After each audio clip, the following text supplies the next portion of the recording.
You are about to enter the fantasy football show. Please stand by like a boss. Estás entrado al fantasía fútbol novelas. Espera con el patrón.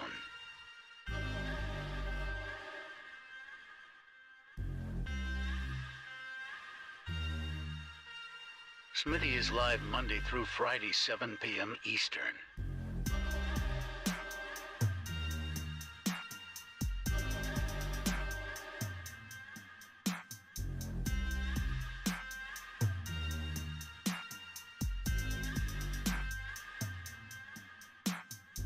Get on-demand one-on-one text advice with Smitty at thefantasyfootballshow.com.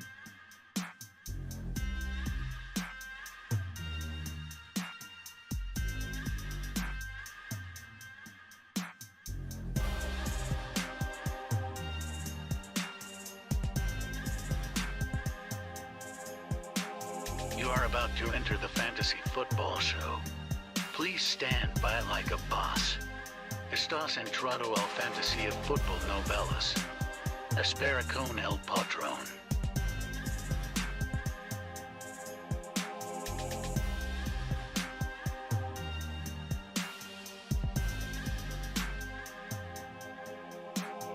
Get on-demand one-on-one text advice with Smitty at thefantasyfootballshow.com.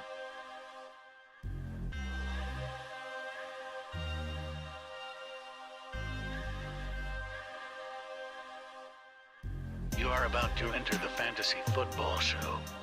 Please stand by like a boss. Estás entrado al fantasía fútbol novelas. Espera con el patrón.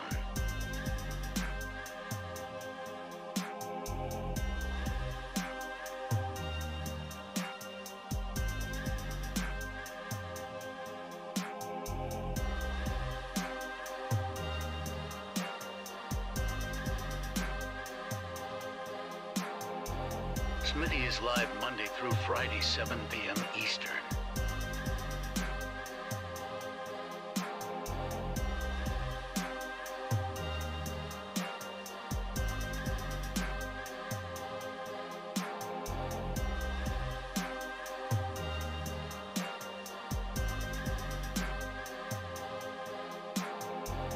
You are about to enter the fantasy football show.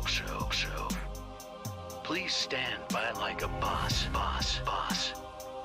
Estás entrado al fantasía fútbol novelas. Espera con el patrón.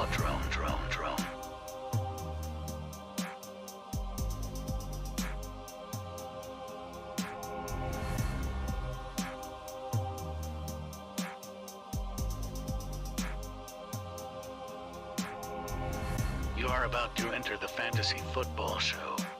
Please stand by like a boss. Estás entrado al... Live from the fantasyfootballshow.com studios. It's the Fantasy Football Show.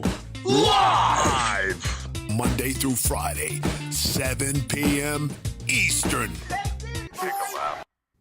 We've got more news to discuss relating to the Baker Mayfield trade. Where are we ranking Amari Cooper? Where are we ranking Christian McCaffrey? What's happening to Nick Chubb and Kareem Hunt's value? We talked about the trade a lot earlier.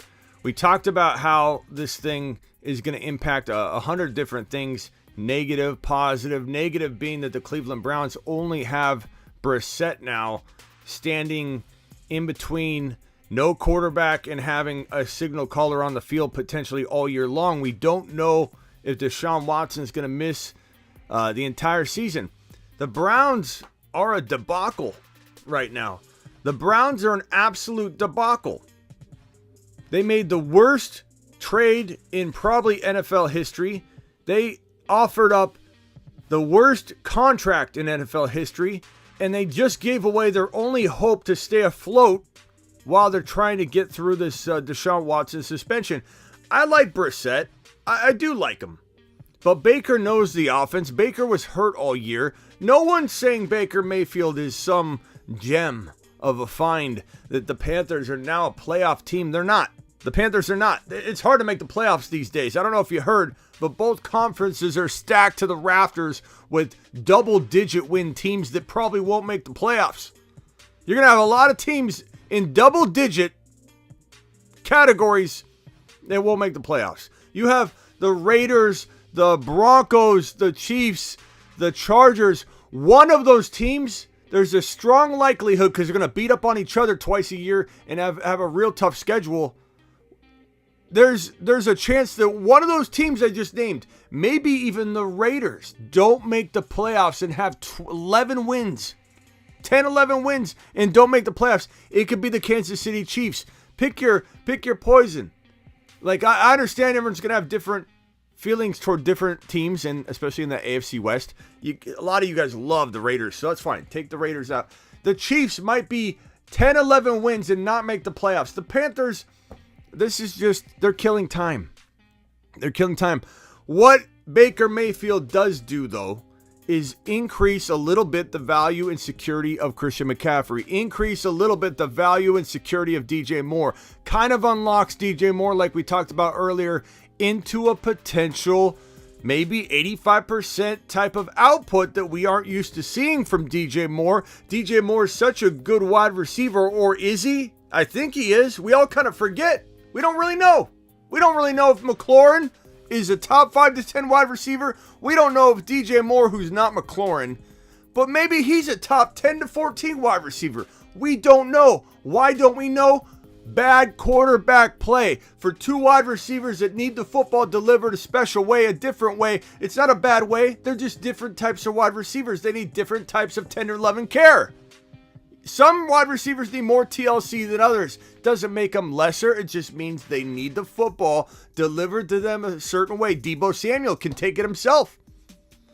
DJ Moore needs to have the football delivered to him accurately, precisely, all over the field, in the red zone. He can't do it all himself. He can't do anything if Christian McCaffrey's off the field. Then what good is the entire offense? So DJ Moore got a little bit safer. But when I say a little bit, I mean, we've been seeing 60% out of DJ Moore for a couple years now. So DJ Moore now maybe climbs to high-end wide receiver 2 value. Not wide receiver 1 status yet. Let's not get carried away. But maybe high-end wide receiver 2 status. I kind of like that. And as for McLaurin, we talked about McLaurin earlier. I won't dance around that too much. I'll just say that Wentz is very similar to Baker. Washington football team presidents over here have Carson Wentz. That is an upgrade from what they had, but it's not amazing. It's an upgrade. Then you got the Sam Darnold Carolina Panthers over here who get Baker. That's actually a tremendous upgrade, but it's still the same type of level as Wentz. So, I don't know. Take what you want from it. It's certainly not the biggest trade to ever go down. The impact is definitely, it touches a lot of different points and players, but it doesn't necessarily have tremendous impact. But it's the biggest news we've had in a long time. It gives us a reason to talk about Nick Chubb. It gives us a reason to talk about Christian McCaffrey and Kareem Hunt and Amari Cooper, who I avoid like the plague right now at his current ADP. Would I draft him as a wide receiver 3? Yeah. But Smitty, you're not going to get Amari Cooper as a wide receiver 3. I know. Thanks, Bob. I know. I understand that. Basically, what I'm saying is I probably won't own Amari Cooper by design because I want him as a wide receiver 3, or I don't want him at all. This guy's going to have a carousel at the quarterback position that's a minimum of 2 quarterbacks during the year. Brissett's a game manager. He's not electric, elite. He's not going to feed Amari Cooper consistent targets. Not to mention, I don't know if some of you remember, but Amari Cooper struggled he struggles a little bit with transition. He's learning a new offense. He's not the kind of wide receiver that's going to come in and just be like, I absolutely get everything. I'm absorbing it. I'm not going to drop footballs. I'm going to take it all in and I'm going to run with it. This is the kind of wide receiver that could have that potential slow start. It is very hard for a wide receiver to move teams. And now you give him Brissett, like, temper expectations. Guys, the writing's on the wall. There's no way Cooper just starts off on fire. Or Amari Cooper's top 10 wide receiver. Not going to happen. Not going to happen. Kareem Hunt is the real winner here because I think the offense is going to need to rely upon a pass-catching running back to kind of mix things up, and he's going so late. This guy, Kareem Hunt, used to be a 3rd, 4th round staple standalone player every single year. You couldn't cuff Kareem Hunt and Nick Chubb. It was impossible. Now, when he's probably got more value than last year, he's back to Alexander Madison, Tony Pollard, maybe a round higher. He's around that range right now. That territory's fantastic for Kareem Hunt. He can do really, I don't want to say win leagues. I don't want to give him a moonshot, but we're gonna say that Kareem Hunt is a steal in that territory that we're talking about, where it's slightly above the other handcuff running backs in the NFL. No one, I think it's that whole "what have you done for me lately?" Doesn't matter what upside Kareem Hunt has. He did not do it or deliver last year when you thought maybe he would, the year before when you thought maybe he would. And that's right, Mario. People are going to punt Kareem Hunt. And that's good news, because he's going in a place where you punt him and then you can receive him again down in the 7th or 8th round. Mario, you and I are on the same page. I am punting Kareem Hunt to the 7th round. Join me. Let's catch him and let's take him into 2022, pal. That's exactly my point. Exactly my point. Amari Cooper, I'm punting and then I'm turning around and walking the other direction. I don't even want to catch him. I don't know what I'm going to send him as far as I can see, and then I'm going to let someone else catch him, because I don't want to have anything to do with a wide receiver changing teams that has that feeling of disappointment, and can he translate in a new offense right away? He's been a journeyman, right? And at some point it's like, he's that guy that's going to just, I don't know, not ever get back to where he was supposed to be. I don't know what he's going to be like without Dak Prescott. He's got Brissett throwing him the football now, maybe 6 to 10 games, maybe an entire season. Kareem Hunt is the only player I'm touching on the Cleveland Brown roster, and that goes for Nick Chubb unless he falls to like 2.12. If Nick Chubb falls to the bookend 2nd, 3rd round turn, 2.12, which is otherwise known as 24 overall for the people that don't do well with math, 24 overall is where I'd take Nick Chubb. Past that, I truly believe I'm probably going to find better options when Nick Chubb is there staring me in the face when I'm supposed to kind of take him. I'm not necessarily going to take him. I'm going to take somebody else. I might go with the Josh Allen early quarterback approach, or if I want to say, give me that Burrow, baby. Give me the Burrow. People are getting burrowed left and right, and people are going to remember it. Get burrowed. If you're like me and you love Joseph Burrow sitting there smoking his cigar in round 6, 6.1, 6.2, and you want to get burrowed, people are getting burrowed left and right, and people are going to remember it. Get burrowed. If you, like me, want to get burrowed in round 6, raise your hand. I want to get burrowed in round 6. Burrow me. I'm going to take Burrow. So then what do I do instead of Nick Chubb? Instead of Nick Chubb, I don't know. We'll have to play it by ear. Debo's been falling to like the 18, 19, 20 round territory lately, and I absolutely love it. Ziggy, studio on. We had a little lighting issue earlier. I started the show without it. Power outages, storms in Arizona, Wi-Fi issues. We had it all. My entire system is based on Ziggy, and when oh God, I just said his name. And when the thing's not running smoothly, and I have 2 different networks going here, when one network goes down and needs to be reset and I got to go live, I can't turn half of the lights on in the studio because the Zigmeister can't respond to me. So we started off with the dark theme. I don't mind the dark theme. I kind of like the dark theme. Ziggy, studio off. Are we going little romantic setting, dark theme, or are we going with the lights on? Ziggy, studio on. Which do you prefer? Ziggy, studio on. Guy's worthless. He's worthless. CMC. Let's talk about CMC now. Where are we drafting CMC? Where are we drafting CMC? We taking CMC at a higher draft territory now that Baker's there? Is it really going to move him up your board even 1 or 2 spots? Put on the sexy light, says Cole. 1.6, 1 point. Box says 1.1. He's going CMC 1.1. You're not alone. So I wouldn't call you by any means crazy. 1.6 says official. 1.6 says Joel. Chubb is getting traded. He has $1 million salary this year, $12 million next year. He will be gone by midseason. Dearness takes his toll. His role, I think you mean to say. His role. I don't know, bro. I ain't taking Mr. Glass at all, says Derek, with a 1, 2, 3, 4 laughing emojis. Very, very organized, rotating. Derek put a lot of time into this. This is one of those, Derek, and I agree with you. So, like, I'm on your side on this, but this is one of those, when someone writes it like this, Derek strategically trying to annoy the person that wants CMC. Like, he's handcrafted this with meticulous organization and patience. He's actually rotating his crying emojis in unison, puts 4 of them to just kind of hammer home his point, and then makes a bold statement about Mr. Glass. And that's there to hurt. That's there to sting a McCaffrey owner. This guy, Derek, is a sensational veteran at poking the bear. Look at this guy. This is phenomenal delivery of trying to really push it in and just make whoever is taking this offensively just take it to the extreme level. Derek just, and I agree with you, Derek, so it's not bothering me. Swaggy says CMC to the moon. You're not getting a moonshot out of me. Not out of Mr. Glass.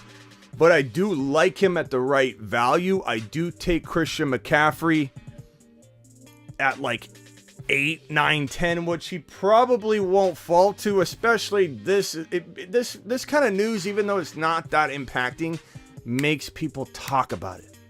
You know, people are just like, oh my God, 4 emojis hits different, says Brian. Yeah, don't put 4 emojis when you talk about Fournette. Brian will get upset. Sorry, Brian. I said I got to stop on the Fournette thing. It's really hard, Brian. It's a habit. CMC to the nearest hospital, says Andrew. Not worth the first rounder to me. I think in one league of 10% shares, I'm willing to maybe put into a Derrick Henry or a Christian McCaffrey. That's it. One league out of 10 leagues will I go. So I'll own Henry in one league. Why not? I'll own McCaffrey in one league. Why not? But I'm not drafting either of them in the top 5, which means that if neither one of them fall to the top or to the 7 to 10 range in even one draft, I probably am aiming to own one, and I won't because I'm not reaching. You guys want to get a YouTube membership?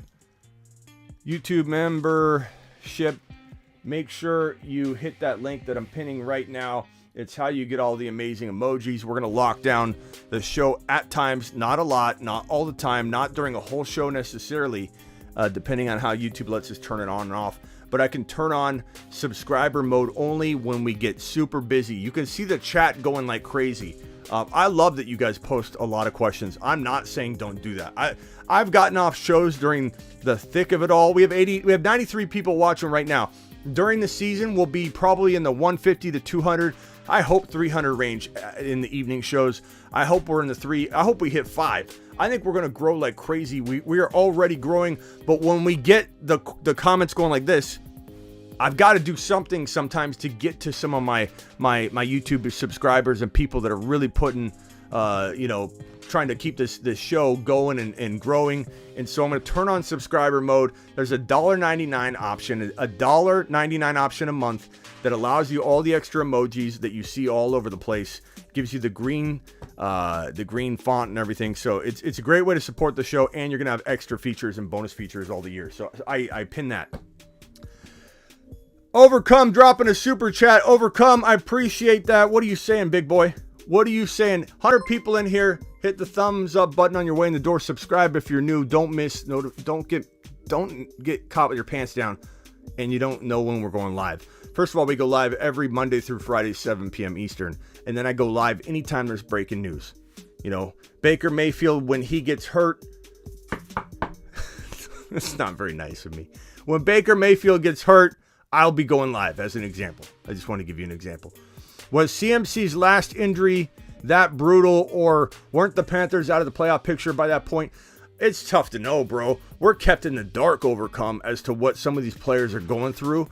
And the honest truth is you don't really know what's going on with Derrick Henry. Did Derrick Henry get the plate taken out of his foot? It was supposed to be like a screw that went in Derrick Henry's foot. He actually had a small plate put in his foot. And if that plate's in there, I worry about him a little more than the average analyst. I've had analysts come out and say, I'm not worried at all. I'm not worried at all. I think he's going to do phenomenal. He's built different. Smitty, Derrick Henry's built different. He is built different. He's bigger than the average player, which means the bigger they are, the harder they fall. This dude's hitting the ground over and over and over and over. And what I don't like about that is that his mileage is fit into a tight window. And while I love Derrick Henry, while I think Derrick Henry could ball, I think Derrick Henry could be a monster in week 1.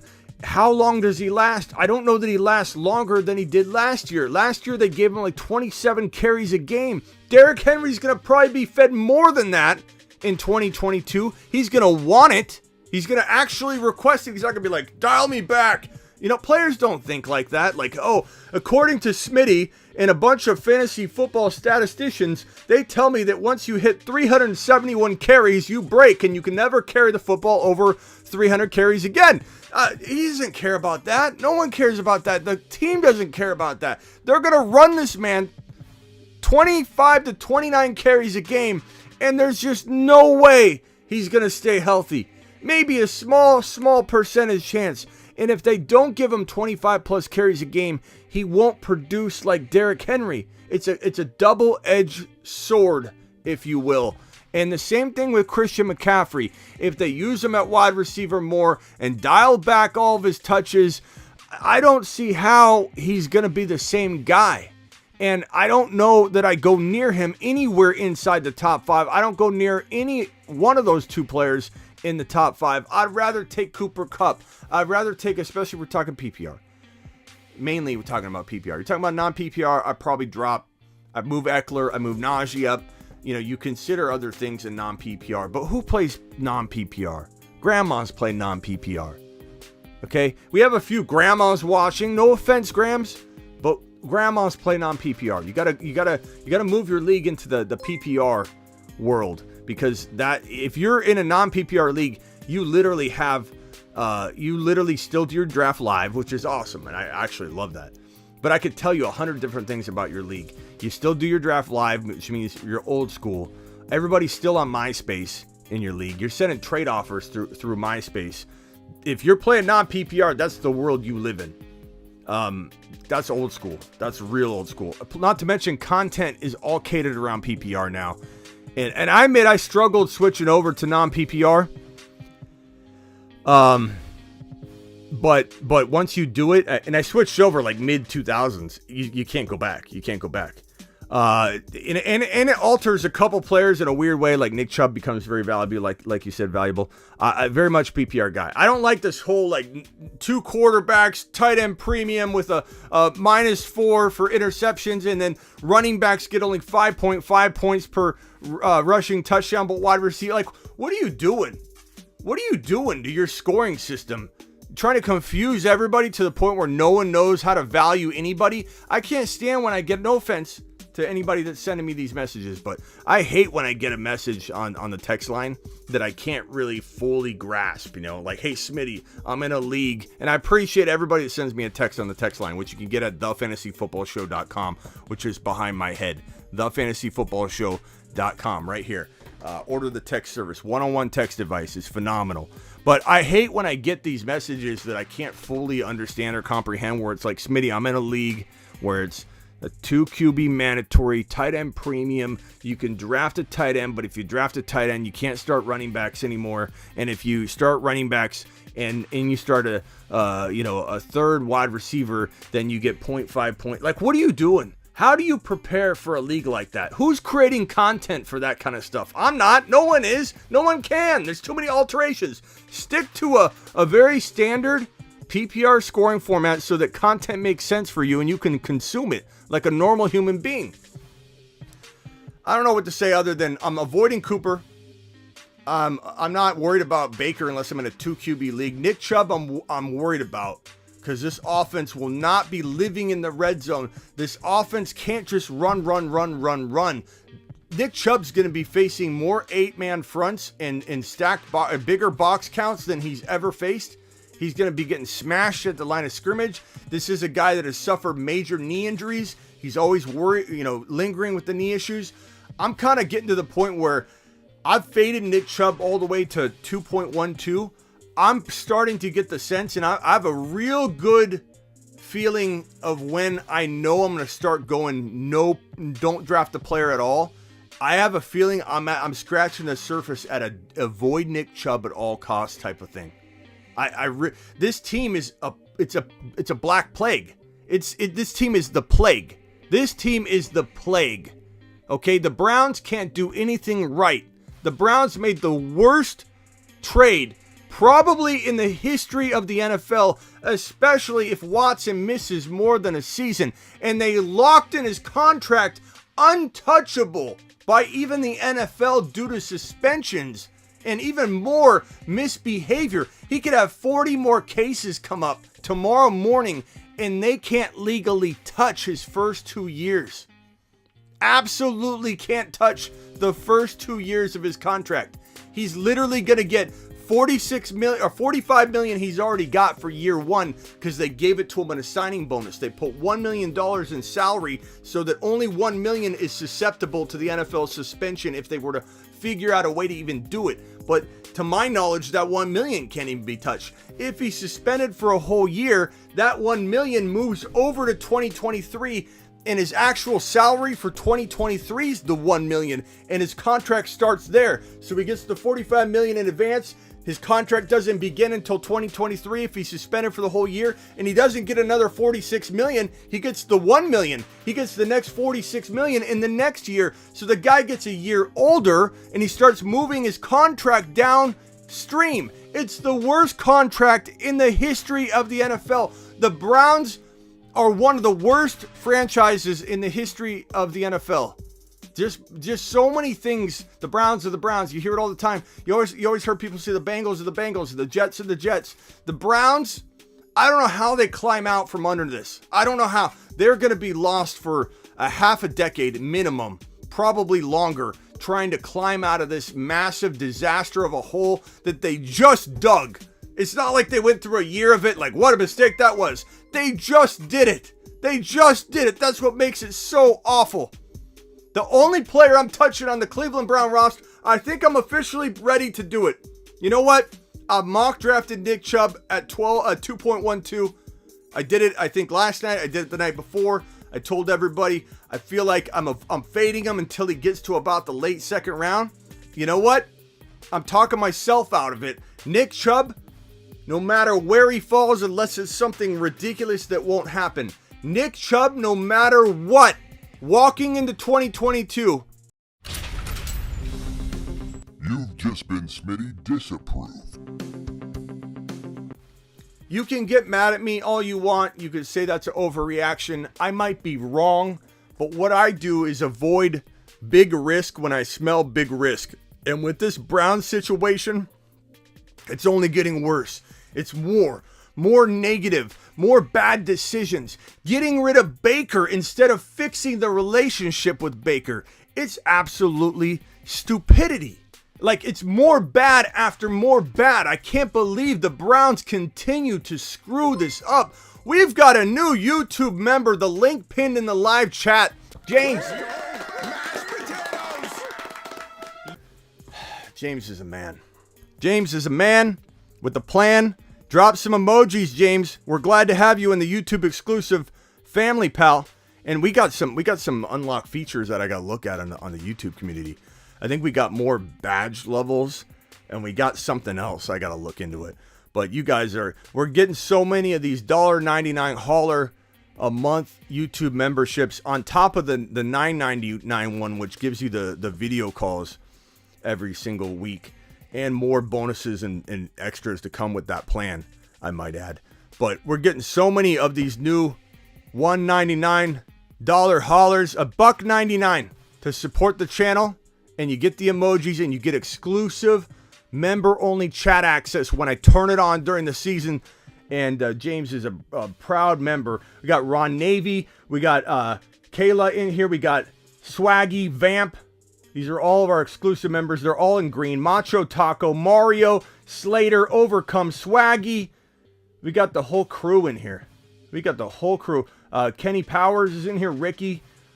Silver is a mod and has that access, of course. Bruce. Terry. We got the whole gang in here. There's probably more. I'm sorry if I didn't read off your name. And I think there's a super chat I may have missed. Overcome.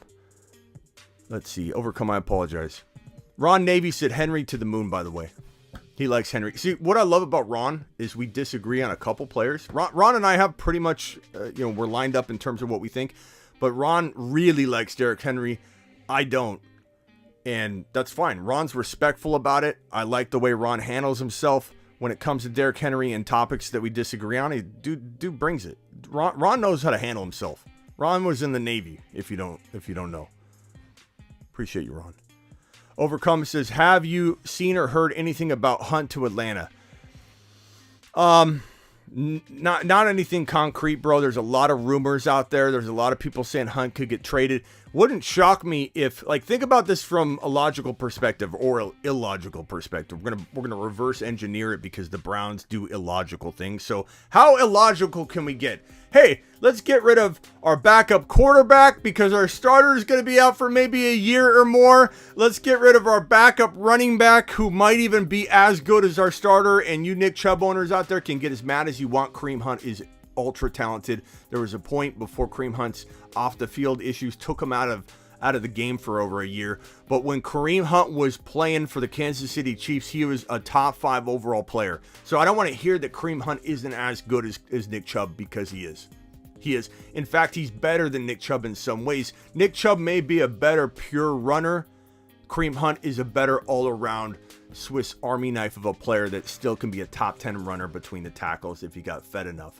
Now, I don't know that Kareem Hunt has a lot of time left. I think maybe he's got the 1 year, maybe 2 years left of being able to drop that kind of production. But in 2022, I think Kareem Hunt is crafty. I think he's one of the players to draft. It wouldn't surprise me if the dude absolutely... We got Seth Johnson dropping a wad. Thank you, Seth. Anybody dropping that $9.99 and above gets an attaboy, standing ovation, no question about it. Atlanta, I wouldn't be shocked at all, Overcome, if they sent their backup running back like they sent their backup quarterback to another team when they're facing a disaster of a season. Unbelievable, this Browns organization. I mean, they're just throwing the towel in. No pun intended using the towel reference. With this situation.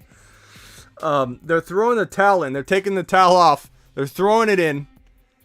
And it's like, at what cost though?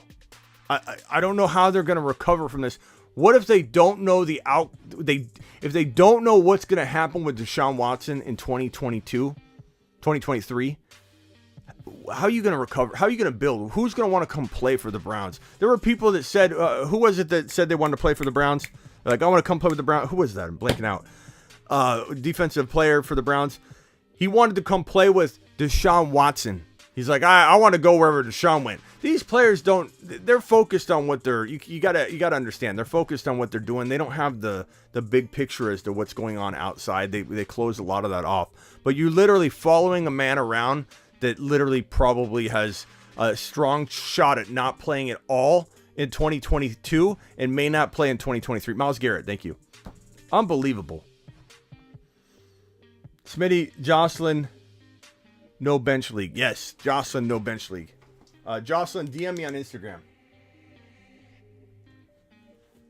And is that the same Jocelyn that has the highest super chat of the year? Jocelyn, are you the same Jocelyn?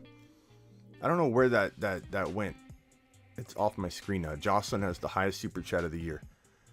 Highest, I have to recreate that. Super chat of year, Jocelyn. It was $300. Monster, Jocelyn. I think that's the same Jocelyn. Am I right? Okay, I'm going to put that in the corner. Highest super chatter of the year. Staying up there, Jocelyn. Unbelievable. What are we talking about? Let's go to the phone lines. Call into the show. Call into the show. Call into the show. Dial 602 NFL. Dong.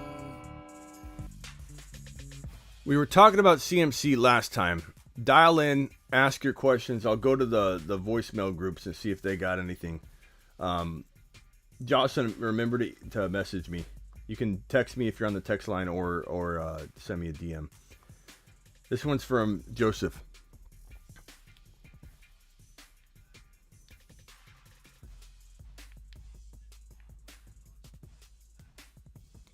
Where's my... I think I got my AirPods in my pocket or something. I can't hear the call. Hey, rookie, there we go. Tyler Batty. Hey, Smitty. What are your thoughts on the Ravens' backfield? We haven't heard any positive news about the return of J.K. Dobbins or Gus Edwards, but they signed Mike Davis and they drafted a rookie, Tyler Batty, from Missouri, who was pretty productive. What are your thoughts on their backfield? Thanks. Batty is the only player I will touch. J.K. Dobbins will not be ready for week 1, even if somehow he gets onto the field. J.K. Dobbins will not be healthy. He won't be healthy literally all season. I don't care what anybody says. I said the same thing about Saquon Barkley. I said, I didn't just say, be careful of Saquon. I said, don't draft Saquon Barkley. People are feeding you a bunch of horse crap saying he's going to be fine. We don't... But Smitty, we don't draft Saquon for week 1. You know what I'm saying? Can I get a confirmation on that? Do we all agree? Yeah, Smitty, we all agree we don't draft Saquon Barkley for week 1. We draft him for the later weeks.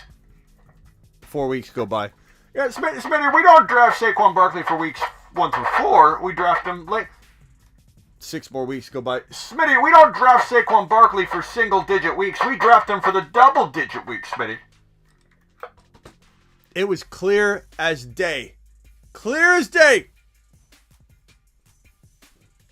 To avoid this guy, Saquon Barkley in 2022. I'm avoiding him in 2023 to a degree, but I still understand that he can be a potential steal later on. But I'm certainly not going near him anywhere at all near 3.1 or above. The second round Barkley stuff is out of control. Back on Dobbins, because I get sidetracked like a mofo. Dobbins is a complete avoid for me. He's in a running back by committee. He's coming back from an ACL tear. He's already been said to not be ready. And he's a little bit, not necessarily behind schedule, but he's just not ready yet. He's not ready yet. He's got a lot of work ahead of him to get to 100%. He won't be ready in week 1. He's going to get swelling every week. He's going to have to take days off. He's not going to be right. His knee... I've suffered an ACL tear. When you start going through any kind of abuse at all, let alone a running back in the NFL, a professional athlete, mind you, you get swelling right away. You get swelling right away. It's unbelievable. How do I get that 199? Axe, it's pinned in the live chat. Click on the link that's pinned in the live chat, and once you join, we'll see your name come up, and we'll just do a standing ovation, Axe. In fact, Axe, when I see your name come by, I'm gonna scream with the megaphone when we do the standing ovation. In fact, anybody that is a YouTube $1.99 or $9.99 subscriber today, I'm gonna scream moving forward with the megaphone. I think it was James earlier. James, let me give James a proper attaboy so he doesn't feel left out. Attaboy, James. Yeah, buddy. I'm surprised. I have a feeling the batteries are going to go out in this thing very soon. This thing is going on 2 years of no batteries having to be replaced. Whoa. Where were we? Music. Batty. So, going nowhere near J.K. Dobbins. I love Batty, and I take Batty. Mike Davis, Gus the Bus. What about Gus the Bus, Smitty? He's pretty good when he's on the field. Torn ACL, Bob. Are you not listening to a word I'm saying, Bob? I'm talking about J.K. Dobbins. And when I talk about J.K. Dobbins, I'm still talking about Gus the Bus as well. What I say about one, I'm saying about the other. Gus the Bus is no different. These guys are coming back from torn ACLs and they don't have a lot of time. They're just not going to be 100% healthy. They're not going to be close. Super chat, battery fund. Thank you, Vamp. Vamp is funding the batteries. Vamp always comes through. Like if I'm like anything, the Wi-Fi goes down, Vamp says, here's for the Wi-Fi fund. Batteries aren't even dead yet. And he's like, hey, stock up. Get them in. I like that. I'm going to order them tonight. I'm going to order them on behalf of Vamp so that when they do go down, I don't have to go a whole show without the megaphone. Plan ahead. Avoid risk. Don't draft JK. Don't go into a show without backup batteries. It's pretty simple. Smitty on fire today with these don't draft players. Look, I'm not trying to be an a-hole, okay? And I think Lincoln knows that. I'm not trying to be an a-hole. I'm not trying to get clicks, and I'm not trying to cause controversy. And literally, I don't get a lot of negativity in the live chat when it comes to some of the... We get the occasional person that comes in, but it's always later, when the video is already out there and somebody comes into the chat and says, J.K. Dobbins is going to be on fire. You're going to be sorry, Smitty. You're going to look like a complete fool. And when you're wrong about one thing, I'm going to let everybody know that you missed on something, and everyone's going to know, and everybody's going to leave and not watch you, Smitty, because you're going to be wrong on something. So I'm going to let you know. I'm going to wait on this one. I'll stay in the shadows, and I'm going to get you later. Go ahead, J.K. Dobbins. I don't know. Oh, we got a new member. Oh no, we don't have it. How do I get the peach bun? Okay, so Axe, you've been a member for 11 months. You said, how do I become a member? You've been a member for 11 months, broski. Let me see here. Let me put this on screen. Oh, okay. I see what you're saying. Axe wants to know how does he get the. He wants to know how does he get the peach by his name. That isn't a peach. It's a headphone inside an orange circle. But what you aren't, I think, understanding, Axe, is that you have been a member for 11 months. Today is your anniversary, I believe, of your 11 months being a YouTube exclusive member. You have a crown. Terry has a crown. I think Jose Perez has a crown. You guys that have over, I think, 7 months of being a YouTube exclusive member, you don't need the circle. You got the crown, bro. It goes up a level. That's to signify your loyalty and how long you've been doing it. So I get what you're trying to say now. I'm sorry about that. I misunderstood you. Dial into the show, guys. We got the phone lines wide open. Dial 602 in. Hey, Smitty. I want Baker Mayfield moonshot. Come on, Baker letter maker. He's about to make them Panthers, Robbie Anderson, and DJ Moore great again. I'm sorry, you're not getting a moonshot. The Bruce, as much as I love you, pal, as much as you provide the show, I'm not giving out an improper moonshot. There's just no way. And Rock Out dropping a super chat to fund the Mexican Coke reserve that Smitty's got in the kitchen. And Rock Out, DM me on Instagram as well. Rock Out, because you are now in the no bench league, and for that super chat, young man, which is above the $9.99. Let's go, mashed potatoes. Yeah, buddy. Appreciate that, Rock Out. Appreciate you. Appreciate Rock Out.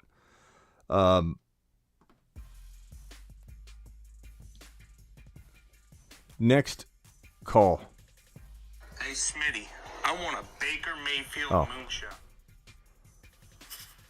Hey, Smitty, in my dinosaur of a local league, I am trying to decide my last two keepers. I have DJ Moore, Judy, and Kyler Murray.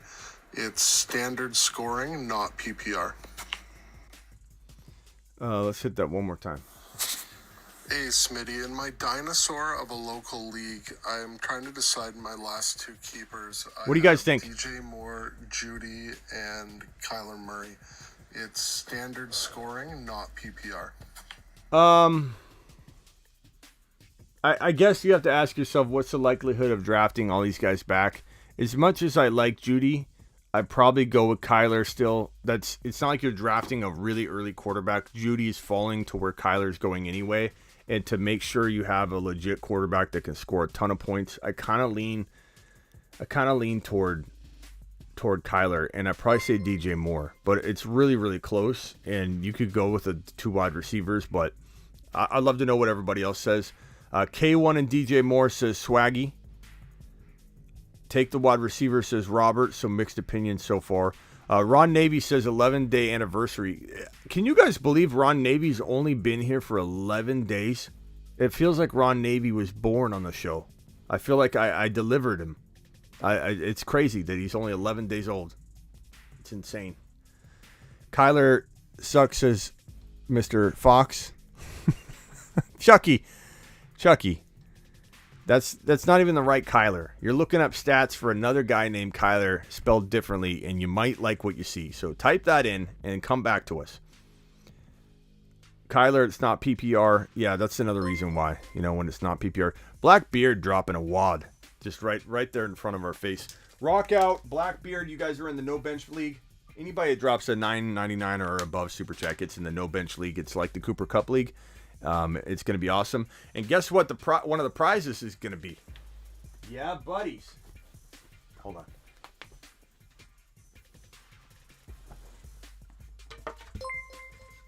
This is going to be the trophy. This is the Fantasy Football Show sign with the new logo that you see right there. This will be signed if you want it. I won't sign it if you don't want it. I understand some people don't like that kind of stuff, but some people do, so I'm going to offer it. If you want it signed, I could write whatever you want. Take a lap, baked in boys, whatever you want, I'll sign it. This is your trophy. There's nothing on the back. You can put trucks on it if you want. You can skate it around. You can put it up on your wall. This is your trophy for the No Bench League. $9.99 super chatters get into the No Bench League while supplies last. 96 people, 8 copies of every player in the player pool, 1 division. Everybody fighting for total points. The total point winner after week 17 will be the winner. We're contemplating it. We're contemplating making it just a best ball draft where there's no ad drops at all. Makes it a lot easier for everybody. It's fun doing the waiver stuff, I admit. It just causes a lot of problems with 96 people, and then people you won't believe how many times I warn people to pre-rank, and even I screwed up my pre-rank. I can't fix it. I had DM and email and DM and email and letter and telegraph and MySpace messages in my DM box, Facebook, you name it, ICQ. People were messaging me every way they could saying, Smitty, I messed up. Can I swap out my player? Smitty, I messed up. Can I swap out my player? Smitty, can I get my name changed? It was a lot. And I don't mind because I work for you. But to keep it a little simplistic, we may try and look at the idea of making it best ball. But for right now, 8 copies of every player in the player pool. 8 copies. That means that 96 people, 96 picks in each round with no bench. It's going to be 7 rounds. It'll go quick. We're going to start in August 1. Do you want my address now? I'm winning the whole thing. Ron, why don't you come on down with some trucks? When you show up, we'll put the trucks on it and you could skate home. Okay, Ron? And if anybody wins in Arizona, I'll meet you for we'll get some we'll get a slice of pizza and a soda pop and I'll give you the board in person. Ron Navy is the man, Kayla. He's a monster. Okay, where were we? Blackbeard, Smitty, can I get in the No Bench League? Blackbeard, DM me, please. Appreciate that. Ron, 11-day anniversary. He's 11 days old. Thank you, Rock Out. What was Rock Out super chat? R. Smith For some reason, I always miss R. Smith's super chat, and I want to make sure I get it right here. R. Smith says, I'm more of a Colombian Coca-Cola person. I've never even heard of Colombian Coca-Cola, bro. What goes in that? The old stuff? Like the good old Coke? Is that what you're talking about? The original Coca-Cola? The one that you can't pass a drug test with? I understand what you're saying. I get where you're going with that. I love the Mexican Cokes, man. The real sugar, they're fantastic. Absolutely love it. We got East Coast Tatty. Let's go, mashed potatoes. And Blackbeard. East Coast Tatty and Blackbeard. Blackbeard, you deserve your honor. Let's go, mashed potatoes. Blackbeard to the moon as well. Ron Navy to the moon. You guys, East Coast Tatty to the moon. Why not? Where are we at? Boom. Pepsi generation. What's up, media? Media, I don't see you in here much anymore. Appreciate you coming by, buddy boy. Is Powell... What? What's that mean? What's that even mean, bro? Talking about the skateboard? What? Is it a Powell board? Is that what you're asking? It's been a while since I knew the names of any skateboards. I'm way too old for that trophy, says Fantasy Dog. My bones hurt looking at it. It's okay, Fantasy Dog. There'll be more prizes. That's not that's just the trophy. Like, we're going to have prizes to give away and such. I'll probably try and get a sponsor or two. I don't know if we'll get another fantasy ring or not. I'll reach out to those guys. But the fantasy ring is going to the winner of the Cooper Cup League. This one is like a $200 to $300 ring. It's got your name. See, like mine says Smitty. It's going to have the year in it. This looks and feels like a real Super Bowl ring. You literally could go to the bars and go, yeah, I played. Yeah, I was a wide back, back in the day when I invented the position. It's heavy. It looks like it just, flips over like that. It's got a box that will make your girl think you're proposing. Don't pull it out in front of your girl. Don't be like, look what Smitty got me. Oh my God. Oh, it's not a ring. Then you'll sleep on the couch. That's right. You can listen to this show while you're on the couch. No problem. Where were we at? Bob is Carr top 5 this year, says Beecham. East Coast Tatty, DM me on Instagram right now. East Coast.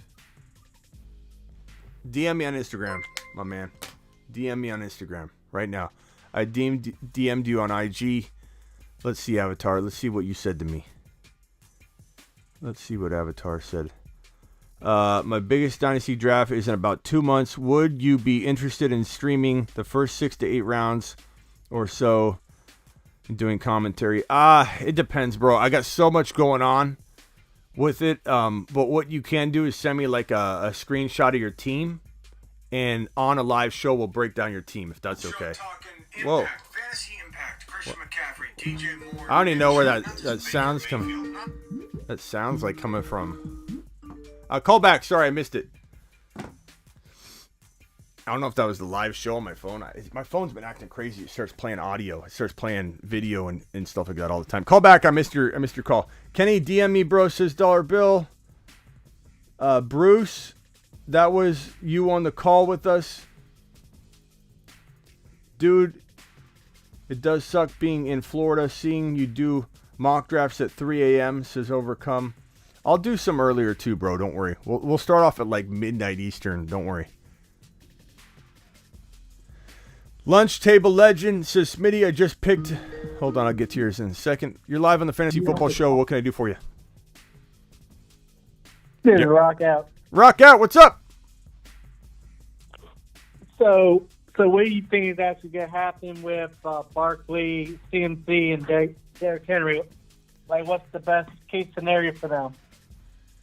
Barkley, CMC, Derrick Henry, you said? Yeah. I think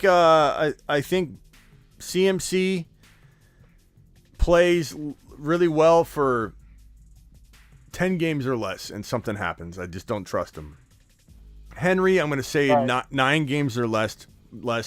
Barkley, I'm going to say misses time during the year, but does finish a year, but is not worth a second rounder, is borderline second round worth. Like, I think he earns what you pay in mid-third. Like, I think Barkley will earn mid-third, maybe high-third. Like, that's your hope. Like, if he does that, I'm not going to feel stupid if he earns, top 22 or 23 overall value, like he could have win at the end of round 2. I'm using a lot of the risk to avoid what could happen, and then if he does it, who cares? The guy I'm taking in place of Barkley in round 2 is going to do what everyone's expecting Barkley to do as well. So I've got no worries, But I don't know, bro. I don't know. I just think that they're all three guys I don't have a lot of confidence in. I think I got the most trust in CMC since there wasn't a serious injury, but he's been hurt the last couple of years. But but my worst case scenario would be probably on the Barkley side. Yeah, maybe. We'll see, man. I mean, they're all three guys I don't love to draft. Yeah, I want Henry in one league. I admit that all the time. It's no secret. I want Henry in one league in case I'm wrong, and there's a chance I'm wrong. But it's a really bad odd to play. Like, I think he's I'd give him a 20% chance at best that he can play at 27, 28, 29 carries a game for even remotely close to a full season, coming off of the back of what he's already done in a very tight window. Like, almost 1,000 carries in 2.5 years, bro. Almost 1,000 carries in 2.5 years. Rock out. Does that even make sense?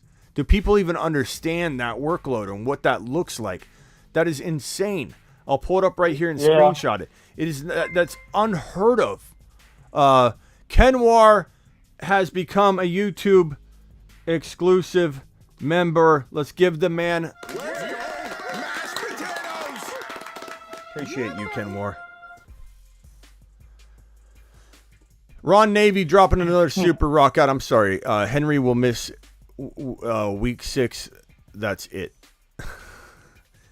Ron's a big Henry supporter. I don't blame anybody for loving Henry, though. Like, let's be honest. Like, he's so exciting to watch run the football. But I fear, at some point, Terrell Davis even said, when he was in the middle of running like a monster and having an unbelievable game, he knew he was done in the middle of the game.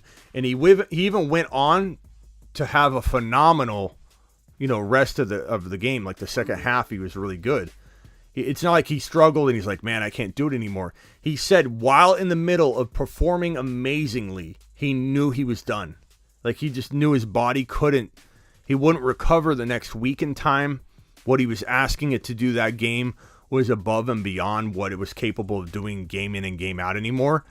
And I think Derrick Henry at some point during this upcoming season, and it might be week 10, might be week 14. I mean, who knows? That's why I want one share of Derrick Henry, but we are going to get to a point during the season where Derrick Henry's near 1,000 carries in 2.5 years is going to add up and become brutal for him. It's a boatload. So he had 219 plus, hold on. Counting error. 303 plus. Ron Navy dropping another super chat. Thank you, Ron. 303 plus 378 plus 219. 900 carry, and if you include the playoffs, it's 900 and I believe 925, 930 carries. I think if you include the playoffs, he had 930 carries rock out in 2.5 seasons. I don't think people understand the impact of that. I don't think people get how high that is compared to another player. Like when you look at a Zeke Elliott, Zeke Elliott's got more mileage carry-wise than any player in the NFL, and he's at about 1,700 on his career. So if you're talking about 1,700 carries on Zeke's long career being unbelievable and higher than any other player that's relevant in fantasy football, no one comes close to Zeke Elliott's 1,700 carries. And this man, Derrick Henry, if you look at 2021, 2022, and 2021, 2020, and 2019, his carry total, 303, 378, which was really in the 400s if you include the playoffs, and 219. He's over 900 regular season carries in literally 2.5 years. In 2021, he only played 8 games. That is unbelievable.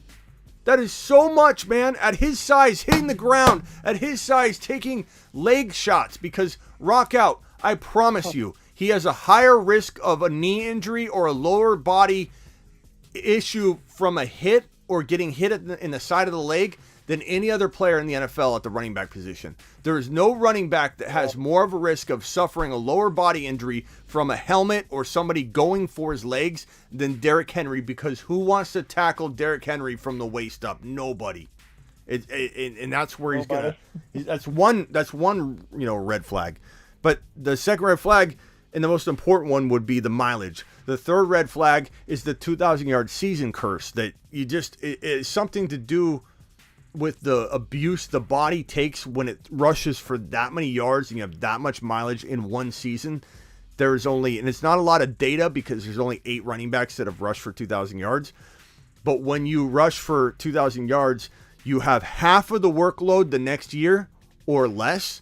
Derrick Henry's workload got cut in half, and people will say, oh, but Smitty, he got hurt. That's the point. You run for 2,000 yards. A majority of the reason why your workload's cut in half the next year is because you get hurt. Your body breaks down. And of that, you get people that say, yeah, but I think he bounces back. Nobody bounces back. Once they fall off the cliff after a 2,000-yard season or the 371 carry curse, which he clearly just, exploded over when he had 400 carries in one season, and he broke the next year, the 400 carry curse. He broke based on 2,000 yards and 400 carries, and he broke. There's been no one, and he could be the outlier, that has bounced back after.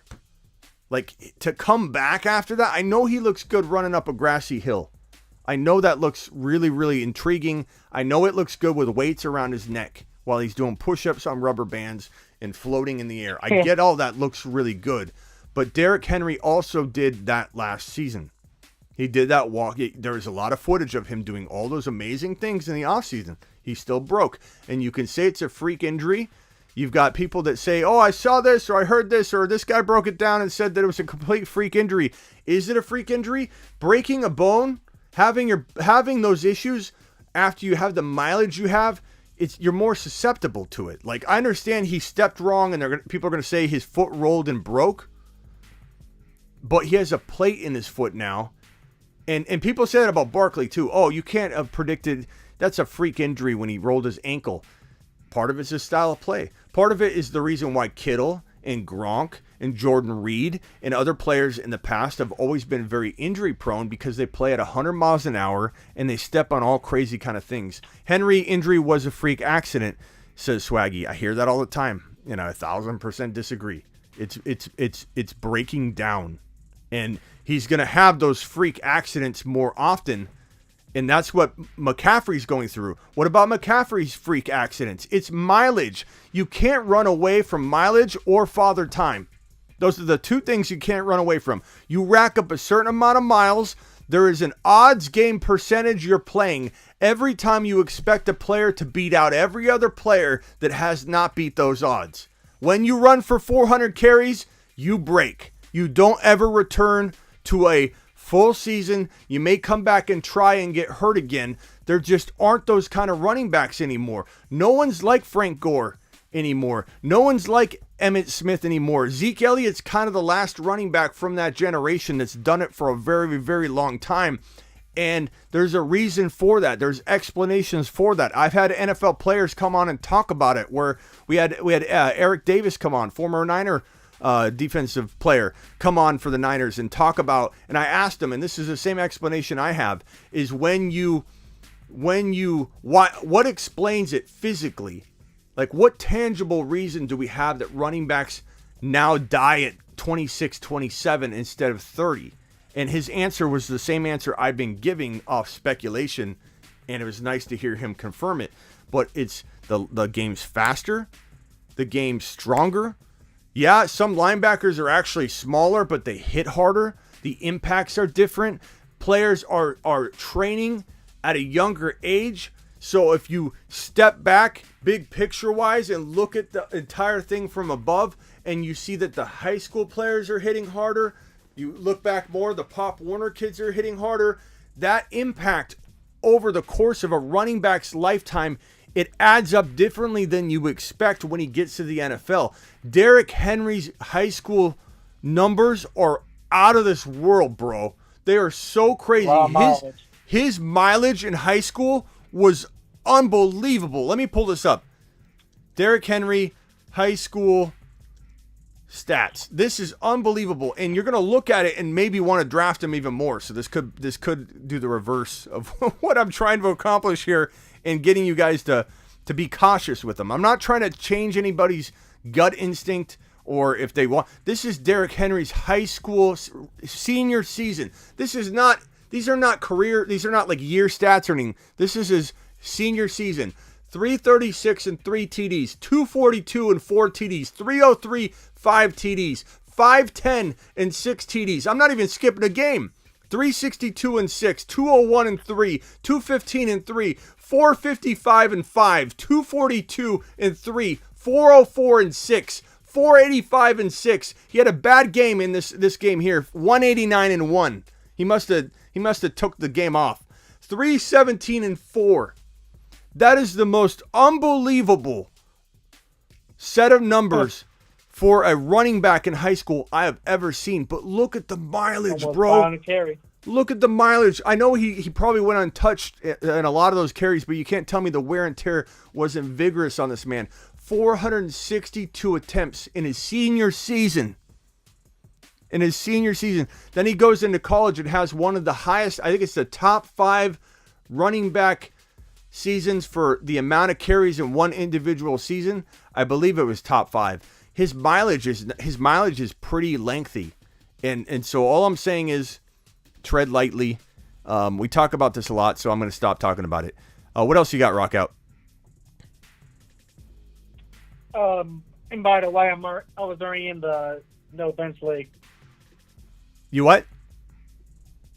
I was already in the no bench league. Oh, okay. Appreciate you. What else you got? But yeah, that's all I got for right now. Okay. Rock Out. Appreciate you, man. I appreciate you here. I appreciate you on the forum. I appreciate you everywhere. Yep. Later. Yep. All right, dial in if you got any more. Let's go to the voicemails. Yeah, I've said my piece. You like.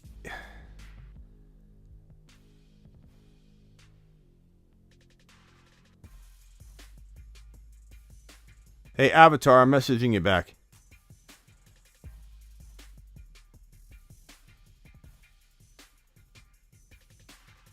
Okay.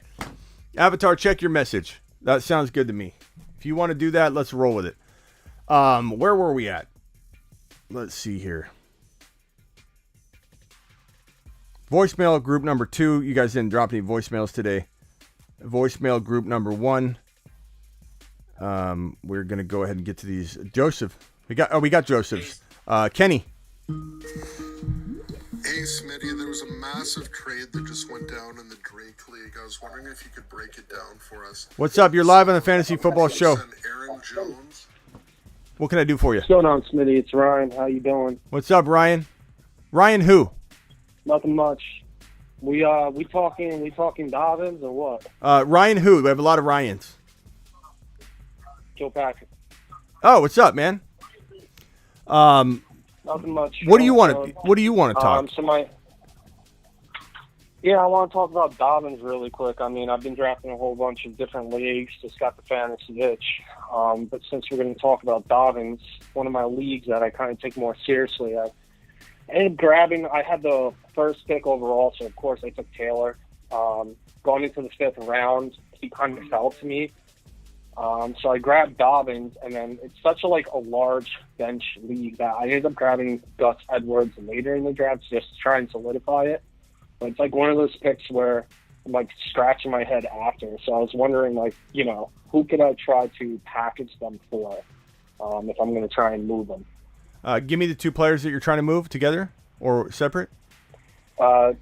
Dobbins, Gus Bus. And Gus the Bus? Yes, sir. Kenneth Walker. There's no way you're getting Breece Hall straight up, but you could add a first rounder to that and try and get Breece Hall. He's very, very undervalued. DK Metcalf, people, especially with Baker being now solidified not to go to Seattle, people are going to be a little bit down on DK. Waddle, people are down on. I'm targeting all those fourth-round players that I love. Upgrade into an elite quarterback. Who's your quarterback? I got Patty Mahomes. Okay, so you can't upgrade there. I would say, let me look at my rankings and give you a couple names. I think I gave you a list of the guys I pretty much target for the most part. But yeah, aside from... So I'd like... Go ahead. ETN. ETN. I've tried for like Breece Hall, all of them. You know, I can't get a trade for that. Walker, ETN, DK, Jalen Waddle, McLaurin. I wouldn't be opposed to, like, I mean, honestly, even Elijah Mitchell. You know, that would be a pretty decent move. Alvin Kamara, because he's out 6 to 8 games. I don't expect J.K. Dobbins to be ready for week 1. There's a weird kind of trade you can maybe look to do. That's kind of where my mind would go, bro. Okay, I appreciate it. Yeah. It's weird trading for Kamara because, like, you want to avoid him, but then once somebody already has him and they start panicking, it's not a bad move to go get him, you know? Especially if you're using a guy that I don't trust anyway for weeks, 1 through 6. Like, Hopkins is out 6 weeks.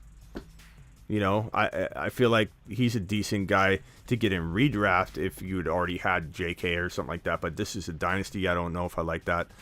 Yeah, go after Kenny Walker, too. Try Kenny Walker. All righty, I appreciate it. All right, man. Thank you. Yeah, thank you. Call in anytime, bro.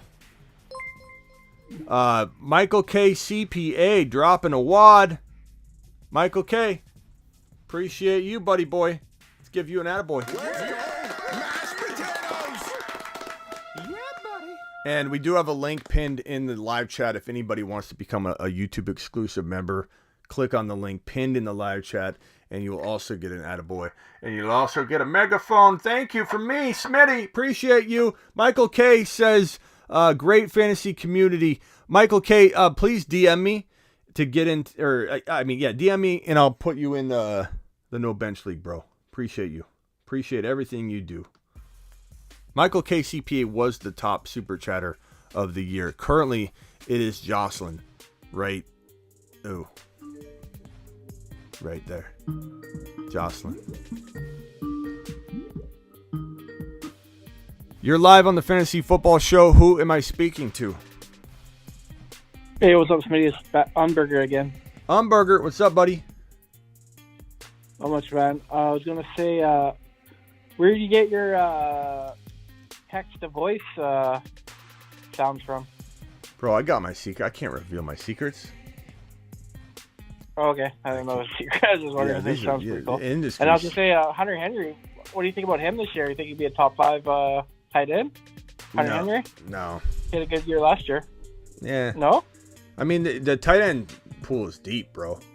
Like, we're talking about, let me name guys that I like way over Hunter Henry. So Kelsey, Andrews, Pitts, obviously. Dalton Schultz is my secret weapon. He could be number 2, number 3 overall. I love Dalton Schultz. Waller is a steal, late round 5, early round 6. He's a steal there. George Kittle is a steal in late round 5, early round 6. Dawson Knox, the 7th tight end I've named already, is an absolute monster in sometimes 11 or 12th round. You've got Freiermuth in 10, 11, 12. That's 9 tight ends right there. Goddard is my 10th tight end. At that point, it's like you better have one of those or you've really continued to miss and punt and get sniped through all those tight end options. I think for me, and this is why, and I'm not saying that Hunter Henry can't do well, but he's an injury risk, just not consistent. He's always hurt. I know he can have good moments, but when you look at that and you see that kind of information and that data and you try and drag it into the next year, he ends up burning you. So I'm staying clear, and I'm going to grab one of those monsters that I just named. Those are 10 really good tight ends, man. 10 really good. Like last year, people were worried about the position. This year, it's 10 deep. And then even after that, you got Gesicki, you got Komet, you got Irv Smith. People love this Irv Smith guy. You got Zach Ertz, you got Noah Fant, you got Albert O. It's deep, man. Like I don't think even Robert Tonyan. I think once you get there, then I think you could talk Hunter Henry, but that's like 15 deep. You know what I mean? But that's my opinion, bro. Yeah. He could be the number 4 tight end, number 5 tight end in Umberger. You're going to look like a genius. No, I just seen Mac Jones videotape here. He's looking jacked up. He might be in for a big year. Could be. He could be. The Bruce, appreciate you. All right, Smitty, man. Good talking to you again. Talk to you later. Yeah, you got anything else? Well, call back if you do. Okay, bye. All right, bye. All right, that was Umberger. Appreciate Umberger dialing in. The Bruce says, or the Terry says, Smitty, the Bruce gets 2 video calls. You see it? No, I don't. What did the Bruce do? What did the Bruce do?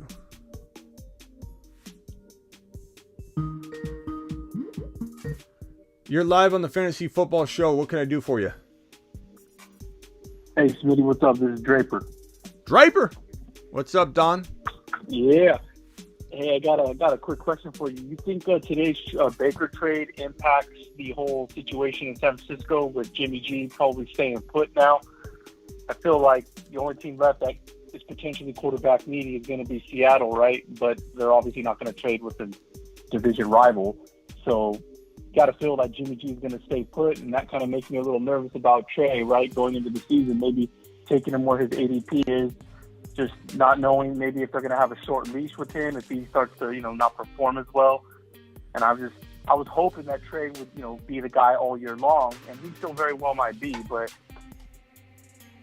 I play in the super flex league, so that's why I was like, maybe I could, be a home run in the later rounds and grab Trey, but now I'm not so sure. What do you think?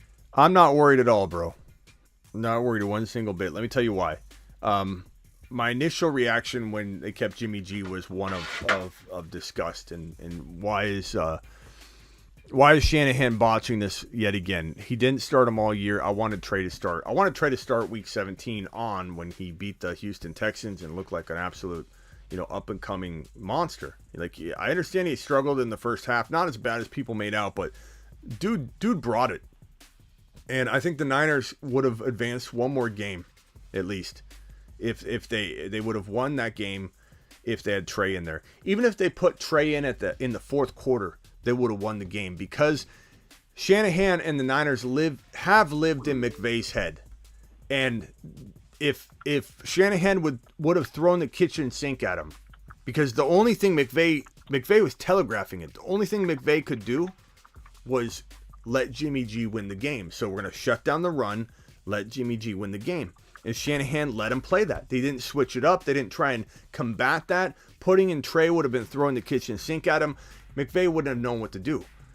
Calling a timeout on 4th down, looking like he was going to maybe put Trey in and maybe run the ball, didn't do it. He ended up actually punting it. That was disappointing. So I will start off by saying I was disgusted with how Trey wasn't unleashed. Jimmy G's not a good quarterback. Jimmy G's not a winner anymore. The team carried him. If Trey was in there, they would have done more. They would have done better. Trey wouldn't have made even as many mistakes as him. Jimmy G was making mistake after mistake. He had over like 20 turnovers the whole year. It was disgusting. And so I thought to myself, okay, once Jimmy G was kept on roster, and Raj and I on the Niners show that we do on Instagram, we told everybody Jimmy G staying on the roster, and these delusional outlooks of that, we're going to be able to trade Jimmy G. You just wait. He's not going to stay on the roster all year. Do you know how many Twitter spaces Raj and I went in and got blasted when we said in like May Jimmy G's going to be on the roster all year. No, there's just no way. It can't happen. Everybody wanted him off the roster. It doesn't mean it's going to happen. In a nutshell, is it better to have Jimmy G on the roster in theory than to not? Yes, because it's kind of like Baker Mayfield. You got a very toxic situation potentially with Baker, but it was still smarter to have Baker on the roster than not. The problem with this is that you're right. Shanahan's got this tendency to he loves Jimmy G. But the thing that's going to save everybody's, disgust or whatever moving forward is that he is tied to Trey Lance. This man, Shanahan and John Lynch, they tied their entire future to Trey Lance. The moment Trey Lance is starting, the clock starts. If it backfires in the middle of his first year, let's say they bench him or he gets hurt, and then when he's ready to come back, they keep Jimmy in the lineup or something like that. He will be gone if they don't advance further than they did last year. There'll be a strong shot. At least he'd be on the major hot seat walking into one more season, but not one more season with Jimmy G starting. There's no way. He is completely tied to Trey Lance moving forward. Trey Lance's success will determine whether Shanahan eventually gets ousted out of San Francisco. And that might sound crazy to a Niner fan right now. There's no way Shanahan's leaving. You're crazy. Look, Doug Peterson was in a Super Bowl, bro, and was ousted very quickly out of Philly. It happens all the time. So it could definitely happen. Trey Lance is going to ball. I have no doubt. It doesn't. If I'm worried about Jimmy G stealing Trey Lance's job, then Trey Lance isn't the guy, bro. If Trey Lance can't fend off always injured, very bad throwing, can only throw 12 yards down the field, if he can't fend off Jimmy G, then he's not the guy I believe him to be, bro. I'm not worried at all. I'm not worried at all. Trey's going to absolute ball. Trey's going to look phenomenal. And people worrying about this, we worried about it enough. It was stupid for them to keep him. They should have moved on. It was probably not that big of a deal at the end of the day in terms of how it affected Trey Lance's development. Oh, they're not letting go of Jimmy. That hurts my confidence. Trey didn't care. Trey's been leading. Jimmy hasn't even been there. Jimmy's not even throwing with the team. You know, like he's coming back right now, and there's just no way. There's no way. Jimmy G's not starting. People need to let this go. There's no shot. There is no shot Jimmy G starts week 1 unless Trey gets hurt in the preseason and can't play in week 1. There's no shot. Trey's already leading the press conferences, talking on behalf of the team. There's absolutely zero shot that Jimmy G could possibly start week 1. Your only legitimate argument could be if Jimmy got in there through injury, would he stay in or something because they were winning with him in there? But even then, Shanahan would be potentially gone if and when, not if, let's say when Jimmy shotted the bed, bro, and completely took a big, massive 12-foot long subway long crap in the bed, which he would eventually. Everybody would come for Shanahan's neck. Everybody would call for Shanahan to be fired. The fan base would turn on him if he literally refused to put Trey back into the lineup and Jimmy did what Jimmy does, which is drop the ball and screw it up at the end. It would be over for Shanahan. He knows he's tied to Trey. It's Trey season. He's going to ball. Don't even think twice about it. It's an afterthought. So what do you think about his ADP? Do you think that doesn't even... I don't care. Yeah, I don't... Jimmy is... Grab him while you...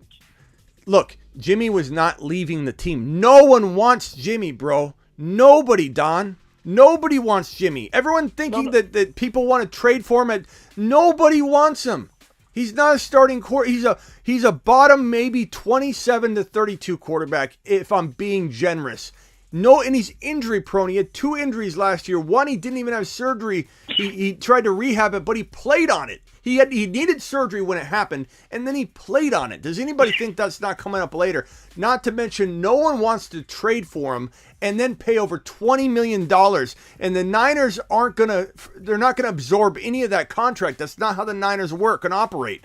Not to mention, if the Niners were to say, hey, we'll absorb $10 million, do you know why that can't happen? Because if they released Jimmy like weeks ago, they would have lost only $5 to $7 million, which they would have got back the next year had a team picked him up. So you can't absorb the money because it's cheaper to release him. Now, if you could say, well, okay, what if they absorb $10 million instead of losing 5 to 7 and then getting it back the next year as soon as a team picks him up?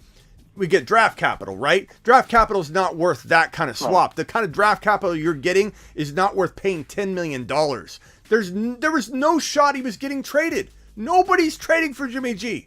No one wants him at $20+ million a year. If he was free, if he got cut, Don, if he got cut, Don, you would see a team pick him up. I'm not saying that wouldn't happen, but no one wants Jimmy G at $27 million a year. Nobody. Except for Shanahan. Oh yeah, I totally agree with that. And yeah, it wasn't more about me being concerned about Jimmy G starting week 1 like that. Yeah. I didn't see that at all. I was just wondering, like, down the road, hypothetically, right? Like, if Trey maybe isn't balling the way that people expect him to Shanahan would pull a Shanahan move and be like, "Oh, I'm going with Jimmy," because of his love for Jimmy. And so that's what I was talking about. If he does, like, because of the Baker trade. If he does, he's done.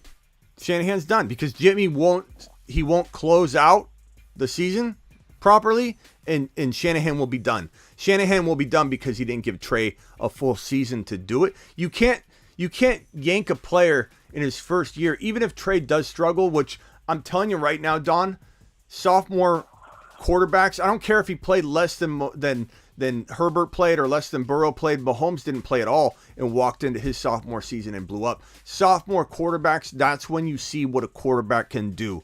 That is not just a little shot or tiny window of what they're capable of. That's when they unleash. It doesn't matter if he played a small, limited number of games. He got playoff and mental playoff experience that other quarterbacks like Burrow and Herbert didn't get in their rookie years. So I don't want to hear it.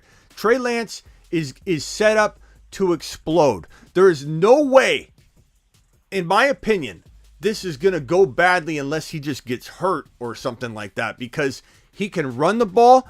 I don't care if it was smaller competition in college. Trey Lance ran the ball for 14 touchdowns, and he had 0 interceptions in college. He had over 40 touchdowns combined, 14 rushing, and 0 INTs. Every week in this town and at the dinner table in Trey Lance's home, they're like, "Don't talk about interceptions." And his mom would be like, Trey, you didn't throw another interception, son. And they'd be like, "Mom, stop talking about it." Literally, it was the biggest deal when it happened. The dude didn't throw an interception. When you tuck and run and score 14 touchdowns and have 0 INTs and total over 40 total touchdowns, it says something about your innate instinct to tuck and run and make good decisions when your back is against the wall. Trey Lance has the weaponry that nobody else has. You could say top 5 easy weapons in the NFL. Kittle, Ayuk, Debo, Mitchell, Ty Davis-Price. You've got Danny Gray even. You've got so much weaponry and an ability to tuck and run that's innate. You can't teach it. And not to mention, while Trey Lance tucks and runs, you know what he does differently than any other quarterback that I've analyzed and looked at over the last decade? What he does better when he's tucking and running, Don? He tucks and runs, and he looks for the open wide receiver while he's running. A lot of quarterbacks, they'll tuck and run, they'll kind of look around, but you'll notice that when quarterbacks are scrambling when they're running, some of them are looking to pass first the entire time they're scrambling, and some of them might look 1 or 2 places and take off. He's literally trying not to run. And when you have that many weapons on the field, crossing, cutting back, and you have Trey Lance mobile, breaking off to the corner, and basically seeing Ayuk or Debo or Kittle cut back, Danny Gray being wide open because he's going to be called Wide Open Danny. I'm coining it now. Trey Lance is going to be impossible to stop, and I think it's going to confuse a lot of people. It's going to confuse a lot of people. Is Shanahan going to be calling the plays, or is it going to be Anthony Lynn? That's what also kind of concerns me too, because Trey has the ability, like you said, to take it and tuck it and run or whatever. Bro, Anthony Lynn. Concerned about Anthony Lynn. No, Anthony Lynn had his play calling duties ripped from him by mid-season last year. Anthony Lynn isn't going to even get an iPad or a computer. Anthony Lynn's got to ask permission to go to the bathroom, bro. There's no way he's calling plays. Shanahan is a stubborn man that won't relinquish that kind of responsibility. And Anthony Lynn is honestly not this great signing that everybody thinks in San Francisco just because he's a Niner. I appreciate the support. I really like the way Niner fans support their guys no matter what. But Anthony Lynn is nothing special. If maybe he's got some skills that what Shanahan does do personnel-wise with players, he's not good with vaulting quarterbacks up and making decisions. Passed on Tom Brady, called him marginally better than Jimmy G. Then, Watson ended up being a good pass probably. But Mahomes, Watson, calling Kirk Cousins the best quarterback. Like, he thinks Kirk Cousins is the best quarterback in the NFL. Shanahan's got some problems with identifying and calling up quarterback talent and figuring that out. What he's really good at doing is building up a coaching tree. And if he sees something in Anthony Lynn that can help this team, and he can isolate Anthony Lynn's good skills and make him do that and compartmentalize it and not give him any responsibility to call plays, not give him any responsibility to decide big decisions outside of his purview, he might do well. I'm not saying Anthony Lynn can't do well with what he's assigned to do, but make no mistake about it, bro. Shanahan's not giving anybody the keys to that kind of responsibility, especially a brand new player. It's not going to happen. A brand new coach, it's not going to happen. Shanahan, I don't think Anthony Lynn will hold back the Niners. I think, at best or at worst, he's going to be in the way a little, and then he gets nudged aside like he did in Detroit. He was literally nudged aside. Give me the play calling duties. You're no longer responsible for them. Anthony Lynn, assessing talent is not always the best either. When he called DeAndre Swift his B back, and he said that Jamal Williams was his A back, and he practiced and preached that for a half a season. So Anthony Lynn, forget about it. He's not a threat of any kind to derail anything, because Shanahan's not going to allow it, bro. He's not going to even give him an iPad. Yeah, no. Anthony Lynn used to hate on Eckler too. I remember that. Eckler was never getting all the work he should have been getting. He's trash. He's not. And I hear Niner shows. They're like, Anthony Lynn, I forget what Niner show it was, but I was watching it. It was like, Anthony Lynn may not be there in 2023. And the host was like, why? What do you mean? He's like, because he's going to be ripped from the Niners to be a head coach. I'm just like, what? What are you talking about, bro? What are you talking about? Where's my take a lap button? And I'm like, oh, wait, I'm not on my show. I can't press it. But guess what? I can press it now. But good God, man. All right, man, you got anything else? Do you think Trey Lance will... I'll just say, do you think Trey Lance is... I mean, because I see Eli Mitchell going like in the 4th round. Maybe if you're lucky, he's falling to the 5th. Doubt it, though. So do you think that Trey Lance's ability to actually tuck it and run with it is going to impact whatever goal line touches Eli might have gotten? And maybe he shouldn't be taken that high? Maybe he should wait and hope that maybe he falls? No, because... instead of trying to reach for him with like a 4th round? They're going to run over 35 times a game, man. Will he vulture some of Mitchell's goal line touches? Yeah, definitely could happen. But Mitchell he'll get a little bit more yards per carry. He'll be more efficient.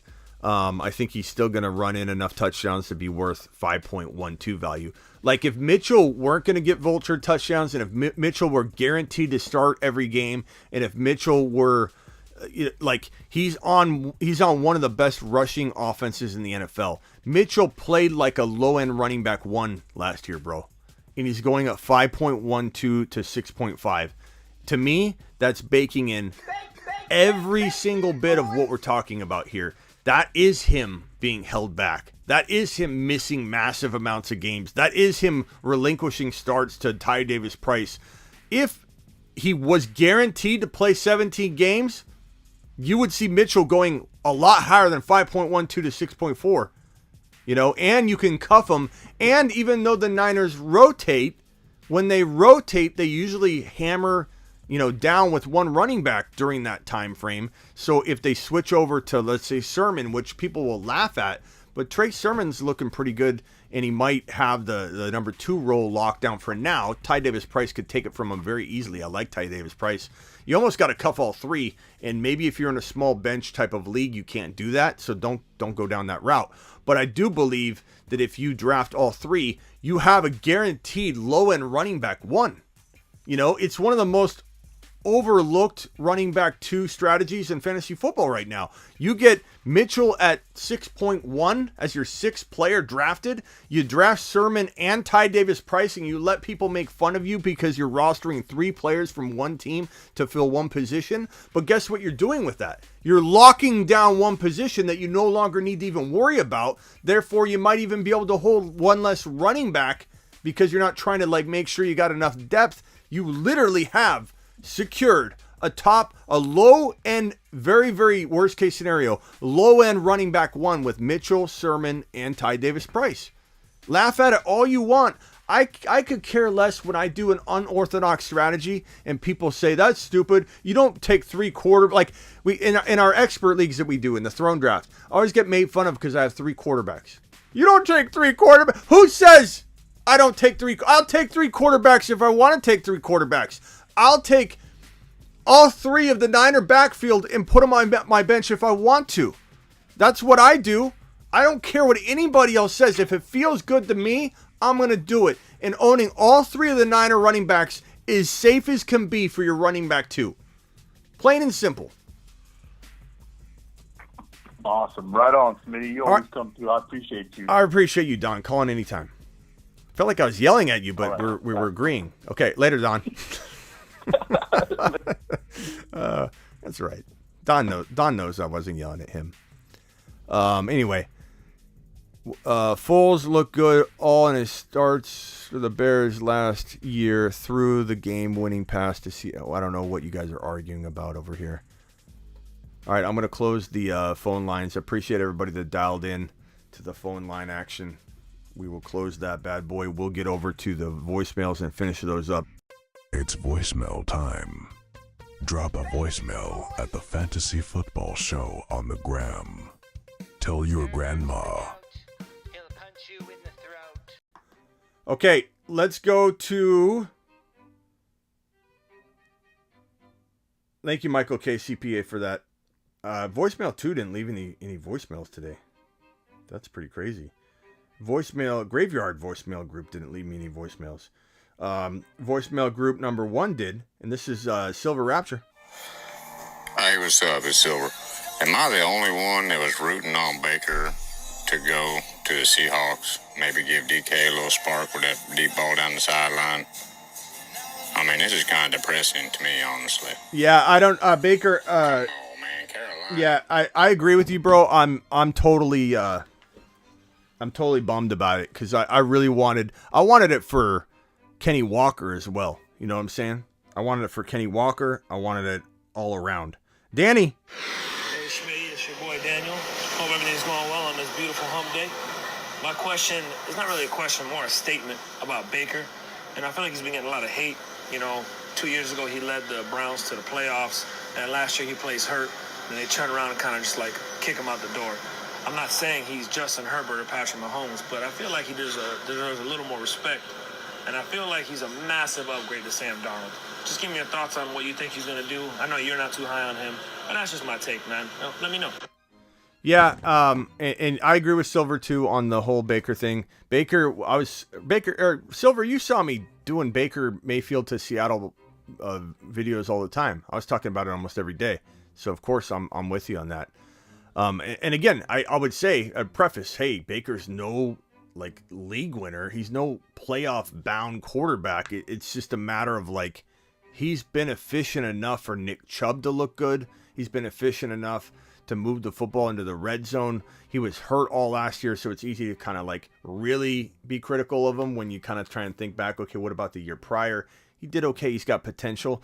I think Baker's okay. He's a massive upgrade. Yes, massive upgrade over Darnold. This is why DJ Moore goes from being used at a capacity that allows him to 101 likes, says Terry. Terry's happy. Guys, punch the thumbs up if you haven't, but we've got 101 likes already on the show today, so appreciate you guys whenever we cross that century mark. We got over 100 people in here. We've had over 100 people here the whole show. I have a feeling when we get into August, we're going to be in the 2s and 300 range. So the show is just picking up steam. It's special. You guys are special. Moonshot to the community. To the moon. Absolutely love what I'm seeing here out of you guys every single day. I don't know what we're talking about. Stay away from Godwin. Absolutely, Steven. Stay away from Godwin. Don't go near Godwin. I can't believe some people are drafting Godwin as high as they are. Silver Rapture. I'm in there, big dog. You know I'm in there. Just two big dogs standing side by side. That's a Rottweiler and a Pit Bull. And Terry. Terry, he's scary. Terry's off patrol. Terry's off patrol. There's two monsters sitting in there. Godwin in the 6 for Dynasty. I don't know, man. I'm just not going near Godwin. I'm just not. Oh man, come on now. Just throw San Francisco a 7th rounder for old Jimbo G and just let him go. Let him loose, baby. Yeah. The Bruce. Hey, Smitty, from a fantasy perspective, who got a better quarterback upgrade? Terry McLaurin with Carson Wentz or DJ Moore with Baker Lettermaker? Like I said earlier on the earlier show today, I think both are about the same, man. I think both are about the same. I think both of them got enough of an upgrade that Terry McLaurin goes from being utilized at a 60% potential of getting, to that highest level he can get at. He's literally driving on a tank of gas that was 60% full, or a battery charge of 60%. Now McLaurin goes up to about 80, 85. I mean, Wentz is good enough to feed him a lot more. But we're talking about a guy that still has 15% upside if he gets an elite quarterback. We're talking about Terry McLaurin. DJ Moore felt similar. I think DJ Moore we're getting about 65% out of DJ Moore. I think maybe Baker can bring that to about 75 to 80. So maybe even 85% of what he's capable of doing. If he got an elite quarterback, which I honestly don't think is going to happen, who wants to go play for Carolina, especially when CMC ends up falling off the cliff after this year? Because if CMC does have an elite year left, this is probably it. So I'm probably going to say DJ Moore, McLaurin. I'm going to say McLaurin got, no, they're even. Baker helps DJ Moore the same amount of upgrading his value into as much as possibly the highest ceiling you can get from him before you get an elite quarterback in there. Same thing with McLaurin. McLaurin has been upgraded as high as you can possibly upgrade him until he gets an elite quarterback.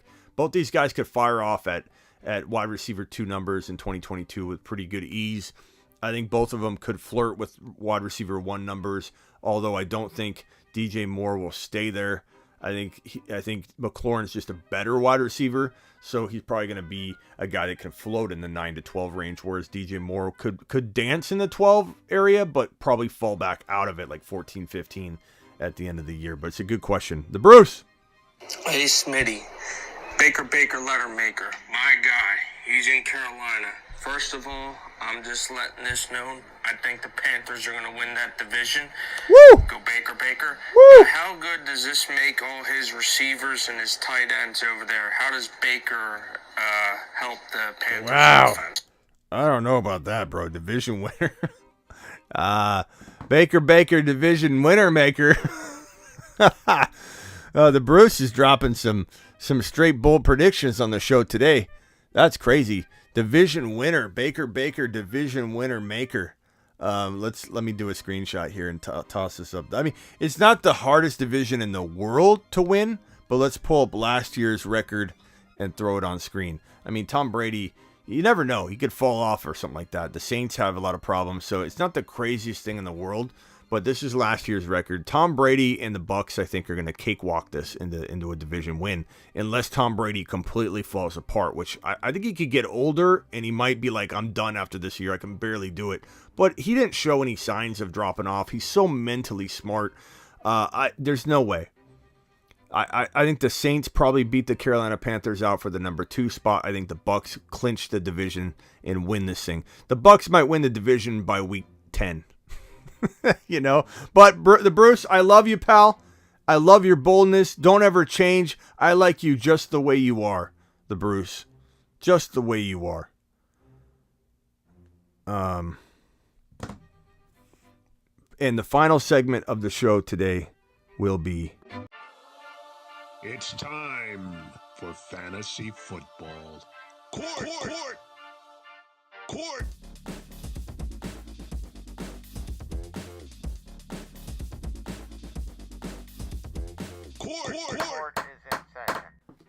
Very, very short time period for this, and then I got to call it a day. It is an hour and 44 minutes into the show. This is an hour design show. We literally go over 40 to 50 minutes every single day. I don't know what my problem is. I just can't stop talking. You guys love the show longer, but it is what it is. Smitty, can you do my first voicemail? Kenny, I can. What is that? Voicemail group 1, 2, 3. Where are you at? Kenny. Kenny Powers. I think you're in voicemail group 1, right? Let me see if I can find Kenny's first voicemail. Kenny. Can you drop it again, bro? I can't find it, Kenny. Can you drop one more? I appreciate you. Ron Navy says, if Dilfer can win a Super Bowl, Baker has a chance. That's true. I mean, a lot of people watching right now, Kenny or Ron, have no idea who Dilfer is. You know, sad that we do. Brady gets older a year, I think, Daddy Dennis says. Who's got questions? Throw them to me. We're in fantasy football court for goodness sake. Smitty. Devin dropped a super earlier. I'm sorry, Devin. Devin, you still here? Sometimes I get to screaming and yelling and I don't see it. Devin, thank you, Terry, for letting me know. Devin, please let me know you're still here. Devin says, yo, Smitty, I just glad we can squash the Baker to Seattle crap. I'm happy to go with Locke and Geno, and I hope for a miracle or get a QB next draft. I mean, I respect your taking. You know what, Geno, and I think Geno probably, I don't know. I hear mixed things, like Geno's going to start. Don't think that Locke's locked it up. No pun intended. But Geno and DK did okay together, so I can get behind that. But I would have preferred the Seahawks to have an extra option. You know what I mean? Like Baker went in and busted. At least you could then turn to those guys. Thank you, Terry, for the super chat and for commanding all the likes that we got today. Rockout, appreciate you. Rockout says they need to bring back the Coors Light NFL commercial. Appreciate you, Rockout. You're the man. Michael K. CPA says, Smitty, I guarantee the Browns trade for a quarterback shortly. Fans are pissed. Prepare for an emergency live stream. Michael K. CPA is doing the books. He's doing the books, and he came across a little piece of accounting that may be a breadcrumb and a trail to potential breaking news that might hit the NFL.com or the Fantasy Football Show and NFL.com news desk by next week. You heard it here from Michael K. CPA. The FantasyFootballShow.com news desk might be at some point breaking news about a trade where the Browns acquire another quarterback. That's what Michael K. CPA is dropping here. Appreciate you, Michael K. Lunch table. Smitty, I just picked up. This is borderline too long. Attention spans are low these days, bro. Mike Evans ahead. Just picked up Mike Evans ahead of Breece Hall in the early third. He didn't make it back to me in the fourth. Did I mess up? Mike is going to eat. I just couldn't pass up. You're going to have a lot of people that say they take Mike Evans over Breece Hall. So I don't think anybody's going to think you're crazy. I assume this is redraft. You're drafting a little early, so part of me wonders if this is keeper or dynasty. If it is, then I would have taken Breece Hall. No doubt about it. If it's complete redraft, I don't think you messed up. Mike Evans could definitely hang with Breece Hall in his rookie year. So no, don't lose any sleep over it. I think you took a gamble to let him fall to 4, and I respect that. And if you would have landed him, I would have loved it. So I don't think you made a mistake. I like Evans. Evans could definitely eat that kind of workload that Breece Hall is going to finish with. So not a bad situation. Eli Mitchell or Monty? Probably Eli Mitchell with the cuffs. But it's because I worry about Chicago, and I don't know what's going on with that running attack. I like Monty a lot. I do. Etienne or Connor? This one's almost... Bella, check yourself. I'm not going to make you take a lap. You don't deserve it. But I'm going to say that this is borderline where I'm going to get excited about my answer. You know what I'm saying? It's like I'd say, what's your Etienne? Etienne is third round capable for me. in terms of draft value. Connor is not a third rounder to me. I think Connor could make for a decent fourth rounder. You package in a little more risk. I like it, but I'm not taking Connor ahead of ETN. Not even close. I'm taking Breece Hall ahead of Connor. Evans or AJB, you could go back and forth on this. They're dead even almost. You almost take them back to back if you want to get crazy.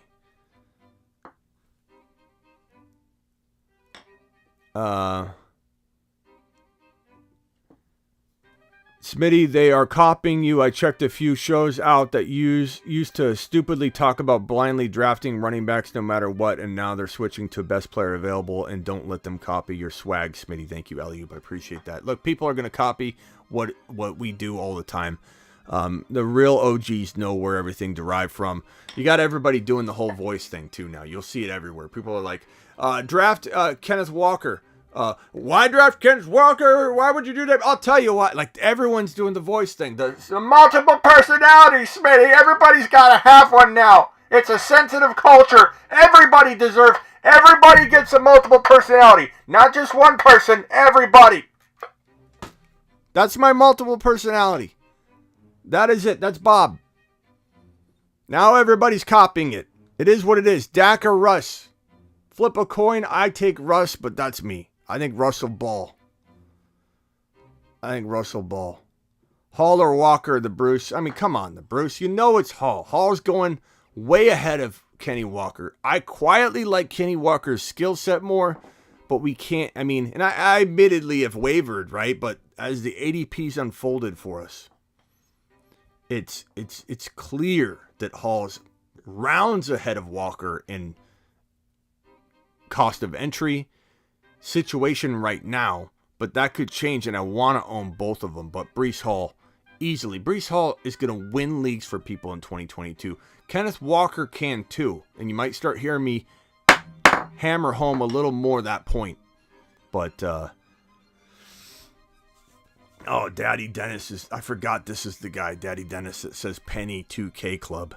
You have to be, like, Daddy Dennis, I don't feel like you troll a lot. Maybe you do, and I just don't read all your comments. But, like, this is a troll comment. There's no way, Daddy Dennis, you truly believe Penny's in the 2K Club.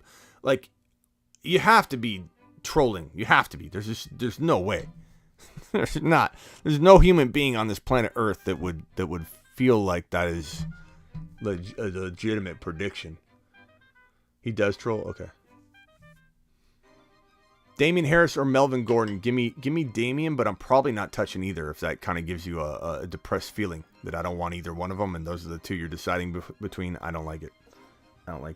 He was the number one running back in the NFL in the last 5 games. Yeah, I mean, that happens, bro, from time to time. But guess what? You can't extrapolate that over the course of a whole season. Will Cooper Kupp come close to his 2001 stats? Probably not. Like, odds are against it, but will I avoid him at all because of the worry? No. Will he be number 3 instead of 1? Could happen. Sure. Number 2.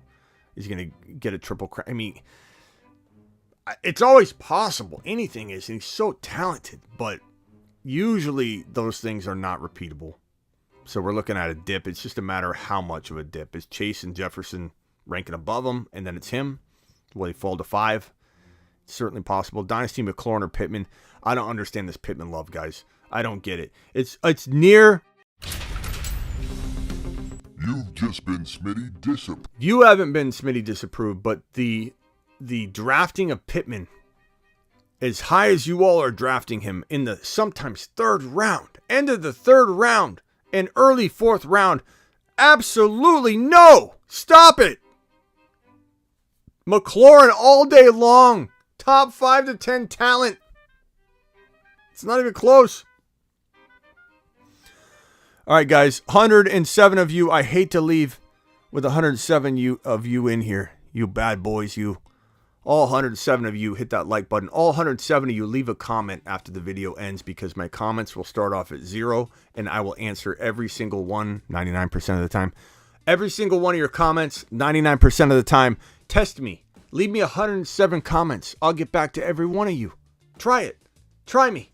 Try me and get on over to thefantasyfootballshow.com and get your one-on-one text device. I literally carry around 2 phones and I answer and I send you audio messages by holding down a microphone that this phone specifically allows to send any number. And so you'll get a play button every time you ask me a question, and I'll talk your ear off for like a minute or 2 with a response that you're going to go, this response is glory. This one-on-one text service is absolute straight glory, and you want to get it at thefantasyfootballshow.com. Unless there's breaking news, because I go live anytime there's breaking news. I go live anytime there's breaking news. Baker Mayfield got traded. Guess who went live immediately? I had to get graphics together and I went live, bro. That's how I roll. That's what my channel's about. That's what this channel has over every other channel out there is no one's going to outwork your boy Smitty. Nobody. When something breaks, I go live. If it's a rumor that I need to shoot down, but it's breaking news and a total fabrication, I go live. That's how I roll. That's how Dad did it. It's how I'll continue to do it. And we're going to see you tomorrow at 7 p.m. Eastern like we do every Monday through Friday. I go live Monday through Friday, 7 p.m. And I go live whenever news breaks. And I also go live sometimes 3 times, 4 times a day to do mock drafts. During this time frame, I pretty much mock draft every single night. And we call it the graveyard shift. So join me tonight for mock drafts. Peace out. Appreciate you.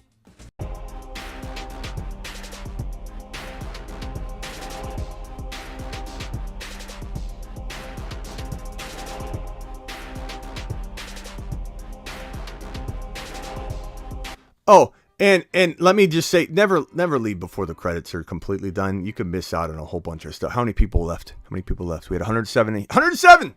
No one left? I don't know if that updated yet. Dynasty channel tonight. I know I haven't done it as frequently. Like we're trying to do it every day. Go live on the Dynasty channel. I will go live on the Dynasty channel tonight. We won't do it right now, but we will do it tonight. Go subscribe. Go to my main YouTube page. Scroll down to the bottom of it. You'll see all my channels at the bottom of my main YouTube page. Actually, let me drop the link real quick. Let me drop the link so you guys can subscribe to the Dynasty channel. You don't want to miss it. We're growing this bad boy. It's got almost 600 subscribers. It's new. And people don't understand that I have 2 channels. One is a Dynasty channel. I'm dropping said link in the chat right now. I'm going to pin that link. Make sure you click it before the outro is done playing. And you guys will want to get in the Dynasty channel because it's going to be popping there. I'm not saying it's going to necessarily ever be as big as this channel because my goal is to grow this thing into a monster, a conglomerate, but it might rival it. We're going to grow this bad boy to the moon. All right, now we're out of here. Appreciate all of you. Subscribe to the Dynasty channel. I pinned it in the chat. I'll go live tonight on it. I'll go live on this channel doing mock drafts. When am I not live?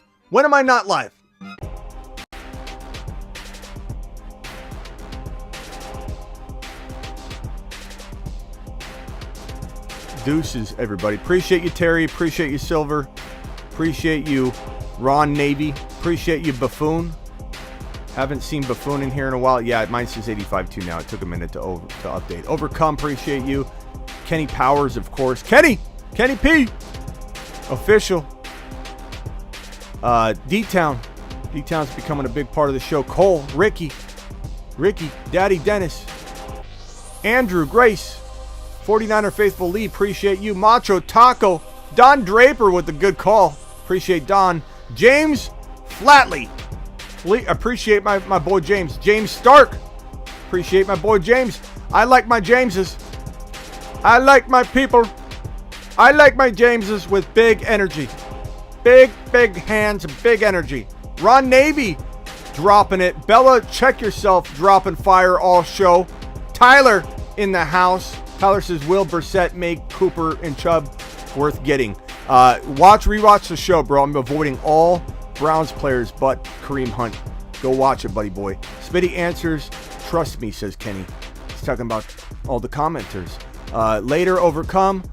Masonite, I don't like Pittman either. I didn't say I didn't like Pittman Masonite. I just don't like his ADP. People taking him around 3-4. Get McLaurin, get these other guys, get Breece Hall. What's going on here? Appreciate you all. See you all tonight for mock drafting. Later. Until next time, Bubba. Catch you later, Bubba.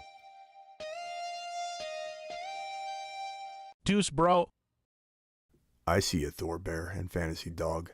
RGB. Swaggy. Blackbeard. Deuces.